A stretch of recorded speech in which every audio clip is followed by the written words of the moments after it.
안녕하세요. 손세원입니다. 오늘은 DR 초보 탈출기 두 번째 시간인데요. 두 번째 시간에는 에디 페이지에서 가장 많이 사용을 하는 단축키에 대해서 한번 말씀을 드리려고 해요. 지금 제가 타임라인에 영상을 이렇게 불러왔잖아요. 길이가 좀 길어요. 1분 3초 정도 되는 길이잖아요. 그러다 보니까 타임라인에 이렇게 전부 다 한 번에 보여지지가 않아요. 한번 끌어오면. 이 타임라인을 그래서 좀 줄여야 되잖아요. 그럴 때 약간 위로 올라와 보시면 여기 타임라인을 줄일 수 있는 마이너스 이런 버튼이 이렇게 있어요. 근데 이걸 할 때마다 이렇게 마우스로 와가지고 이렇게 하기가 사실 좀 꽤나 번거롭거든요. 그렇게 되면 맥에서는 커맨드 마이너스, 윈도우에서는 컨트롤 마이너스를 이용을 하면 이렇게 타임라인을 줄이고 플러스를 누르면 이렇게 커지게 됩니다. 그리고 마우스들을 많이 이용을 하실 텐데요. 이 타임라인에 이 헤드를 위치한 상태에서 그 위치한 상태에서 옵션 키, 맥에서는 윈도우에서는 Alt 키를 누르고 마우스 위를 이용을 하시면 이렇게 커지고 작아지고도 역시 됩니다. 네, 이번에는 에디팅에서 자르고 가장 많이 하는 게 컷 편집이잖아요. 그럼 잘라내고 붙이고를 하는데 그때 잘라내기 위해서는 여기 위에 올라오시면 면도칼 모양의 블레이드를 이용을 하시게 될 텐데요. 그때 이 아이콘을 이렇게 클릭을 하시거나 아니면 단축키 B를 눌러주시면 돼요. 블레이드에 B가 되겠죠? 그래서 B를 눌러서 선택을 한 다음에 원하는 부위를 이렇게 잘라주시면 됩니다. 그리고 다시 화살표를 선택을 하기 위해서는 위에 올라와서 이렇게 클릭을 하시거나 아니면 영어로 화살이 arrow잖아요. 그래서 첫 자인 A를 따서 A를 선택을 하시면 이렇게 A로 바뀌게 되고요. 선택이 다시 가능해지게 되죠.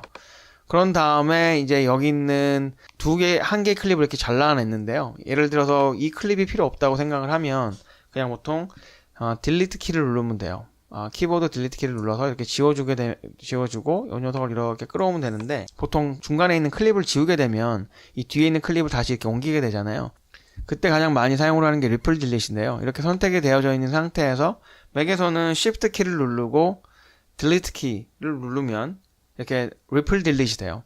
윈도우에서는 조금 달라요. 윈도우에서는 보통 이제 풀 사이즈 키보드를 사용을 하잖아요. 커서 키가 따로 있고 숫자 키가 따로 있고 보통 커서 키 위에 이제 6개의 키가 나눠져 있고 그곳에 딜리트 키가 있는데 그 딜리트 키를 이용을 하면은 리플 딜릿이 자동으로 되고요. 보통 엔터 위에 있는 백스페이스 바를 누르게 되면 지금 맥에서 보는 딜리트 키와 같은 역할을 해요. 이렇게 없애주고 그때는 다시 이제 마우스로 이렇게 끌어주게 되는데 윈도우즈는 Shift 딜리트 키가 아니라 기본 딜리트 키를 사용을 하시면 돼요. 윈도우가 없어서 확실하진 않지만 Shift 백스페이스 바를 누르면 역시 리플 딜릿이 되는 걸로 알고 있습니다. 그리고 이번에는 타임라인에서 이제 잘라내고 이렇게 잘라냈어요. 잘라내서 Shift 딜리트 키를 이용해서 리플 딜릿을 했어요. 그러면 이제 어떻게 되는지 플레이를 한번 보게 되잖아요. 기본적으로 스페이스바를 누르면 이제 플레이가 재생이 돼요. 다시 한번 누르게 되면 재생이 멈추게 되죠. 그런데 저의 경우에는 사실 스페이스바도 이용을 하지만 음악이 같이 들어가는 경우도 있어요. 그러면 이제 좀 세밀하게 조정을 해야 되는데 그때 가장 많이 사용을 하는 키가 JKL 키예요. J는 뒤로 가는 키, K는 멈추는 키, L은 오른쪽으로 가는 키 이렇게 나눠지는데요. 이 키의 장점은 뭐냐면 K키를 누른 상태에서 L을 누르면 한 프레임씩 이렇게 조금씩 움직이게 돼요. 누르면 계속 움직이게 되긴 하지만 K키를 누른 상태에서 또 J키를 누르면 역시 한 프레임씩 뒤로 가게 돼요. 다음으로는 클립을 복사하는 거를 알아볼 텐데요. 클립을 선택을 한 다음에 맥에서는 옵션 키 그리고 윈도우에서는 Alt 키를 누른 상태에서 끌어서 이렇게 올리면 돼요. 그러면 자동으로 하나가 더 복사가 되어집니다. 커맨드 플러스 마이너스를 설명을 하면서 하나 빠뜨린 게 있는데 커맨드 플러스를 누르면 이렇게 커지잖아요. 그리고 마이너스를 누르면 이렇게 작아지는데 예를 들어서 이렇게 많이 커졌어요. 그런데 이 화면만큼의 사이즈로 조정을 하고 싶어요. 그러면 Shift 키를 누르고 Z 키를 누르면 이렇게 타임라인에 맞게 조정이 됩니다. 다시 한번 누르면 원래 처음에 있던 상태로 돌아가게 되고요. 이번에는 특정 구간을 선택하는 것을 알려드릴게요. 미디어들 있잖아요. 그 녀석을 이제 왼쪽 뷰어에서 보는 거예요. 그러면은 더블 클릭을 하면 왼쪽에 나타나게 되잖아요. 필요한 부분이 여기서부터 여기까지 괜찮은데 라고 생각을 하잖아요. 그럼 나머지 부분은 필요 없는 거잖아요. 그러면 여기서 여기 괜찮네. I 키를 눌러주시면 시작 지점 그리고 이렇게 와서 여기 괜찮네 라고 해서 out 그리고 O 키를 눌러주면 그 부분만 선택이 되게 돼요.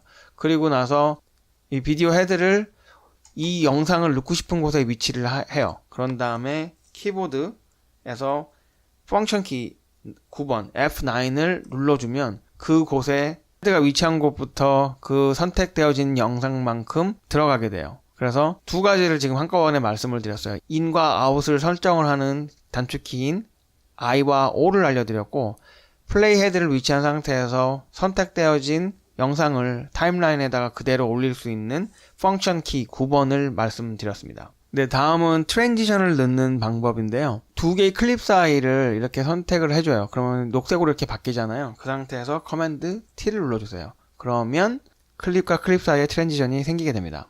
네, 오늘 마지막으로 보여드릴 내용은 단축키는 아니고 키보드 숏컷, 그러니까 단축키가 어떻게 돼 있는지, 어떤 단축키가 있는지를 확인을 하시고 싶으시면 다빈치 리졸브를 선택을 하시고 프레퍼런스로 오시거나 커맨드 코마를 이용해서 오신 다음에 유저로 와요. 유저로 온 다음에 키보드 매핑을 선택을 해주세요. 선택이 되어져 있는 키보드의 단축키는 저는 다빈치 리졸브로 되어 있어요. 만약에 파이널 컷 프로가 너무 익숙해져 있다고 하면은 파이널 컷 프로를 선택을 하셔도 되고 프리미어 프로도 선택이 가능해요. 파일에 대한 단축키들이 이렇게 있고요. 뭐 에딧에 대한 단축키들이 있어요. 오늘 제가 설명을 드린 부분 전부 다 여기에 나와 있는 단축키예요. 근데 제가 한번 보여드린 거고요. 더 많은 단축키를 외우고자 하시는 분들은 이 키보드 매핑에 오셔가지고 단축키를 기억을 하시거나 이렇게 빠져있는 것들이 또 이렇게 있어요. 그런 부분들은 직접 선택을 해서 만들 수도 있고 여기 있는 내용들을 다른 걸로 바꿀 수도 있어요. 더블 클릭을 해서 원하는 거를 클릭을 하시게 되면 자동으로 바뀌게 됩니다. 물론 이미 설정이 되어 있는 키보드는 먹지 않으니까 그 전에 다른 걸 바꾸고 와서 여기서 선택을 해줘야 되겠죠. 오늘은 이렇게 키보드 숏컷을 알아봤고요. 다음 시간부터는 좀 더 정상적인 다빈치 리졸브 튜토리얼이 될 텐데요. 좀 그래도 재미난 거를 보여드리려고 해요. 지금까지 영상을 총 3개의 영상을 올렸는데 하나같이 다 너무 초보적인 내용이거나 좀 재미가 없는 영상이었잖아요. 그래서 퓨전을 드디어 이용을 한 튜토리얼을 할 거예요. 제가 이미 만들어 둔 게 있는데요. 지금 요거거든요. 애니메이션인데 퓨전에 오시면 뭐 이런 거를 이용을 해서 이걸 이렇게 만든 거예요. 좀 더 재미날 거고요. 근데 지금 제가 급하게 대충 만드느라고 멋있게 되진 않았는데 아마 어떤 건지 지금 플레이를 해서 한번 잠깐 보여드릴게요. 네, subscribe라는 글씨가 좌에서 우로 오고 그에 맞춰서 유튜브 아이콘 로고가 따라오고 그 전에는 이제 이 라인이 오른쪽에서부터 생성이 돼서 왼쪽을 끝까지 갔다가 다시 없어지는 애니메이션을 퓨전을 이용을 해서 다음 시간에 만들도록 하겠습니다. 네, 오늘도 영상을 시청해주신 모든 분들께 감사드리고요. 다음 시간에 또 찾아뵙도록 하겠습니다. 감사합니다.